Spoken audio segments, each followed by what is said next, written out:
publié par Benjamin Fulford le 15 février 2016. Les événements continuent à se dérouler à un rythme effréné, alors que l'ordre mondial d'après-guerre continue sa chute, tandis que la lutte fait rage sur ce qui devrait le remplacer. Le plus grand événement a été la première rencontre, depuis 962 ans, entre un pape et un patriarche orthodoxe russe. La chose la plus étrange à propos de cet événement peut être revue dans cette photo de la rencontre diffusée par le Vatican, et qui montre un crâne et des os, en plein centre, entre les deux chefs religieux. Les sources de la loge franc-maçonne P2, les personnes qui donnent des ordres au Vatican disent que le crâne et les os ne sont qu'un symbole de renaissance. Dans ce cas, les sources disent que cela signifie que le patriarche et le pape croient tous les deux que le Messie est revenu. Cependant, des sources de la CIA disent que la véritable raison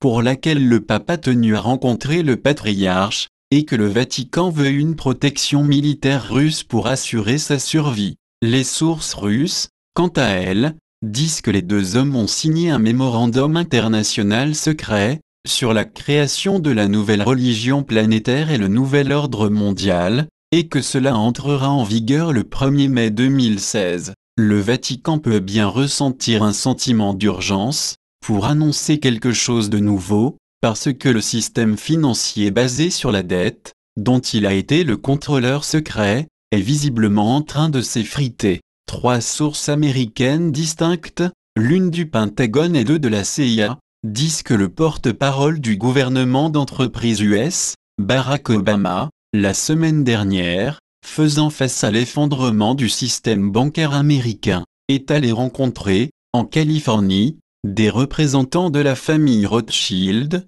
et des aînés chinois pour demander la permission de dévaluer le dollar américain. On lui a dit non, parce que la plus grande partie des dollars américains n'est pas détenue par les Américains, et le reste du monde ne veut pas que leur argent durement gagné perdre sa valeur. Obama a également refusé l'accès à tout nouveau financement pour son gouvernement d'entreprise. Ce refus allume de graves querelles intérieures dans la structure de la puissance américaine, entre une faction qui veut rétablir la République des États-Unis d'Amérique, et l'autre qui veut préserver le statu quo. Dans le cadre de cette lutte, Antonin Scalia, de la Cour suprême, a été assassiné à l'aide d'une fléchette induisant une crise cardiaque, selon des sources de la CIA. La presse officielle confirme qu'aucune autopsie n'a été effectuée et que son corps a déjà été incinéré. Les sources du Pentagone disent que Scalia a été tué parce qu'il était opposé à l'accord de Paris au sujet de la taxe carbone pour le réchauffement global, et parce qu'il soutenait un retour à la République et la fidélité à la Constitution américaine. Remplacer Scalia avec un juge plus souple amènera à la Cour suprême une majorité 5-4 pour soutenir la taxe sur le carbone et les éléments tels que l'immigration sans entrave, le contrôle des armes à feu, etc. L'ethnique catholique italien, Scalia, est mort au Texas, secteur du clan Bush, alors que François était au Mexique essayant d'assurer une cessation de l'argent de la drogue pour la faction Bush nazi Kazarian.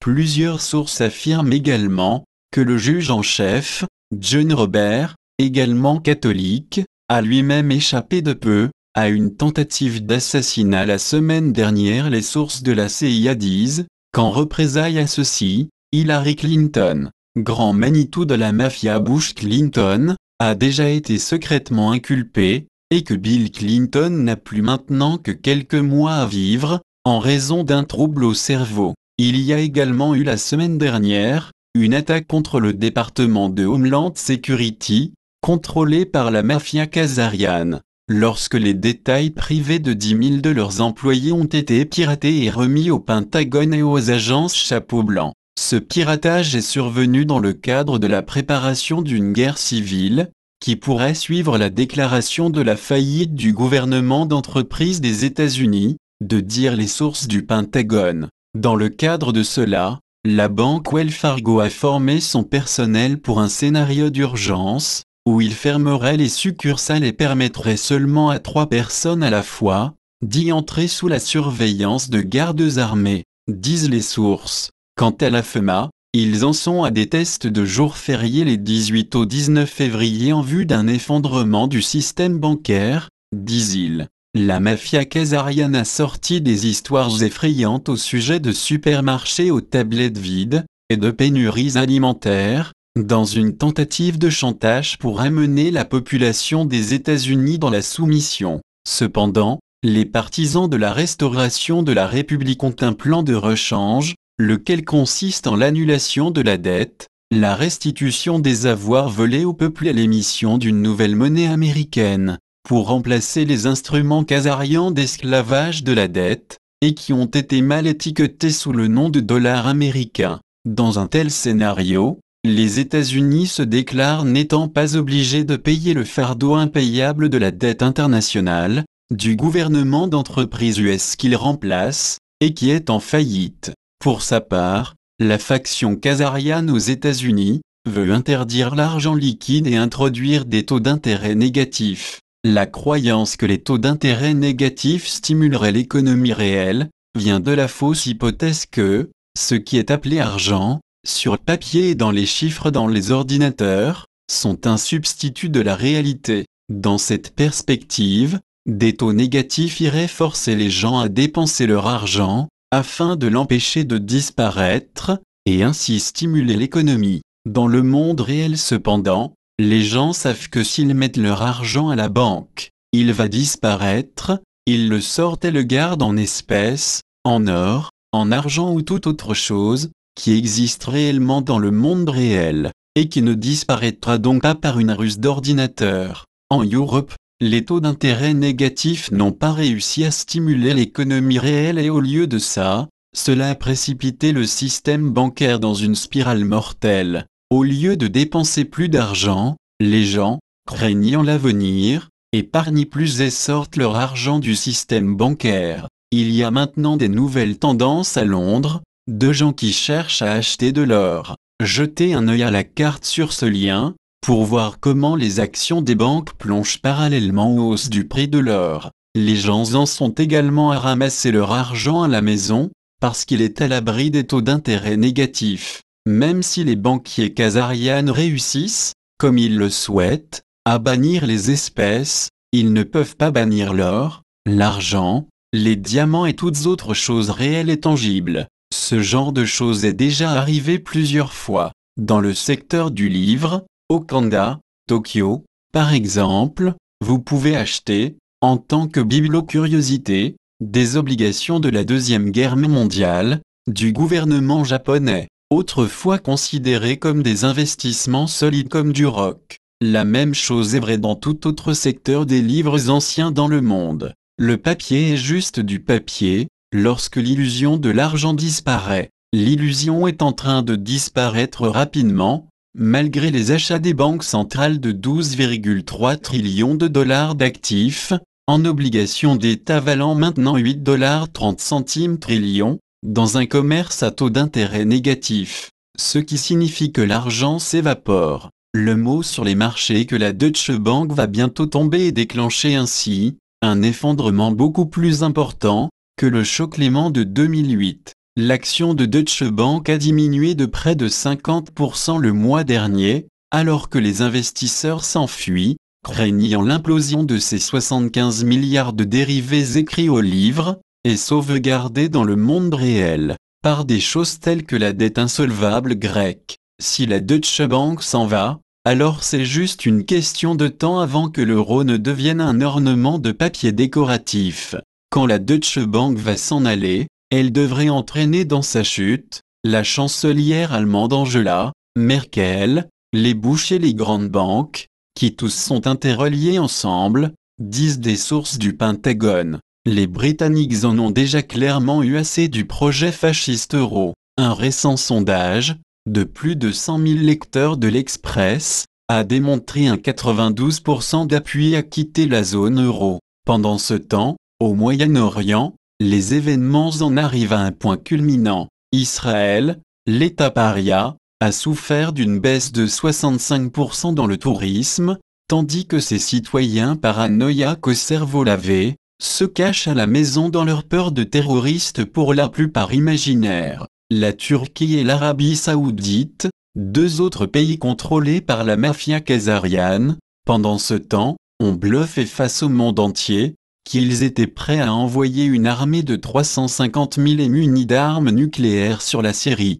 Au lieu de cela, lorsque la Turquie a lancé une attaque d'artillerie sur la Syrie est allée à l'ONU. En l'absence de veto de la part de pays se disant prêts à soutenir l'agression turque, l'ONU, soutenue par la Russie, les États-Unis et la Chine, pourrait prendre position pour écraser la Turquie et l'Arabie Saoudite. Voilà pourquoi la Turquie a rapidement fait marche arrière. Les Chinois et les Russes, ainsi que le Pentagone, comprennent qu'une solution à long terme au problème du Moyen-Orient viendra de la prospérité économique. Ils savent aussi que la dissension chiite-sunnite, qui en fait a commencé dans un conflit d'héritage entre cousins, doit finir. Cet objectif sera atteint grâce à des négociations, pas la guerre. Pendant ce temps en Asie, la mafia khazariane subit de grands coups. Le plus remarquable, et qui est quelque chose que les médias d'entreprises khazarianes tentent désespérément de balayer sous le tapis,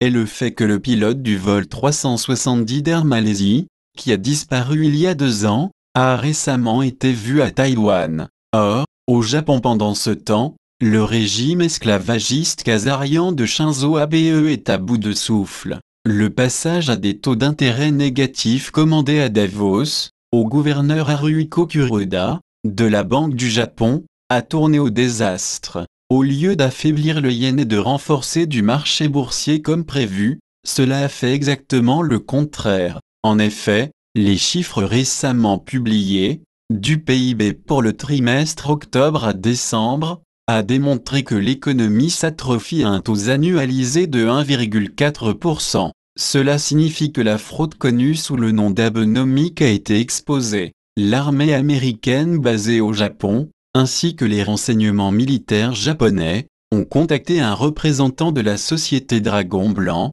la semaine dernière, pour demander des détails sur la façon de mener à bien un jubilé ici. Les gouvernements de l'Indonésie, Malaisie et Thaïlande, ont également tout commencé à coopérer avec la société Dragon Blanc, disent plusieurs sources. Les Thaïlandais maintenant travaillent aussi avec les Russes, pour lutter contre la drogue et le terrorisme. La Chine, quant à elle, est dans une frénésie globale d'achat. Les entreprises chinoises ont augmenté de près de 10 fois leur volume de M&A à l'étranger, depuis le début de cette année, par rapport à la même période de l'année dernière. Enfin, les représentants des Illuminati gnostiques, du Japon et de l'Europe de l'Est, ont repris contact avec la société Dragon Blanc récemment. Traduction Estelle http://benjaminfulford.net/